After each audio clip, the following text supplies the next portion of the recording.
Hello et bienvenue dans cette édition un petit peu spéciale de Clair Obscur. Les 8 prochains jours, je vous emmène découvrir 8 secrets de mon roman à paraître Le Secret du Belten. C'est une fantaisie à huis clos sur un bateau qui va être publié aux éditions Conséquences le 2 juillet. Et donc jusqu'à la sortie, je vous emmènerai tous les jours dans une nouvelle capsule pour découvrir un secret du lore ou des coulisses d'écriture du roman. Hello hello et bienvenue dans cette première capsule sur le secret du Belten, comme je viens de le présenter en introduction. Je vais publier tous les jours à 17 h une mini capsule audio pour vous parler d'un secret de l'histoire ou de coulisses d'écriture, bref, ce qui me passera un petit peu par la tête. Et aujourd'hui, on va commencer avec une question centrale. Est-ce que vous connaissez la série Arcane ? Il s'agit d'une série animée qui est sortie sur Netflix et qui a été produite par un studio français et qui est dérivée du jeu vidéo League of Legends. Et il faut savoir que je suis une grande fan de cette série, surtout de la saison 1, parce que j'ai quand même pas mal de reproches à faire à la saison 2, mais ça c'est un autre sujet. Mais je pense que clairement, la saison 1 fait partie de mes séries préférées ever. J'ai dû la voir 4 ou 5 fois, ce qui est énorme pour moi parce que je revois absolument jamais les séries, même celles que j'aime bien. Et dans cette série, il y a un personnage qui s'appelle Violette et qu'on surnomme Vi, qui est de loin le meilleur personnage de la série, qui est trop bien écrite, qui est trop stylée, qui est trop badass.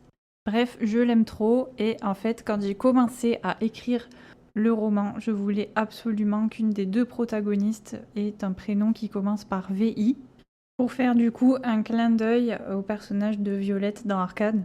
Et j'ai dû pas mal cogiter parce que j'ai pas trouvé beaucoup de prénoms français qui me plaisaient et qui commençaient par Vi.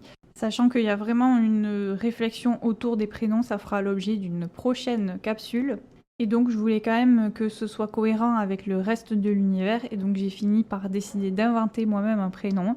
Et c'est comme ça qu'on se retrouve avec le personnage de Vika Argentera, qui est du coup une corsaire et qui est la corsaire brune qu'on voit sur la couverture du roman, si vous voyez à quoi ça ressemble, et qui est du coup la deuxième héroïne de ce texte. Et ce qui est un peu rigolo, c'est que en fait dans la série, Violette est en duo avec une autre héroïne qui s'appelle Caitlyn, et il se trouve que un peu par hasard, Vika a beaucoup plus de ressemblances avec Caitlyn parce que déjà c'est aussi une brune. Et comme Caitlyn, elle est issue d'une classe sociale supérieure, et ce qui crée vraiment une dynamique intéressante avec Orléane, comme un petit peu dans la série. Même si après c'est très très différent, et notamment parce que quand j'ai écrit Le Secret du Belten, j'avais pas vu la saison 2, elle n'était pas sortie, donc je me référais uniquement à la saison 1 en termes d'inspiration. Et dans la saison 1, il faut savoir que Caitlyn, c'est un personnage très positif, elle est pas très très ambivalente, elle est plutôt bienveillante, elle a un bon cœur, enfin bref, elle est plutôt du bon côté, alors que Vika, elle a beaucoup de défauts et on ne sait pas de quel côté elle se trouve. Donc clairement, la ressemblance s'arrête là, mais ça reste un petit clin d'œil rigolo, je trouve, à la série. Voilà, j'espère que cette première capsule vous aura plu. Et on se retrouve demain pour un autre secret, cette fois d'écriture du secret du Belten. Ciao!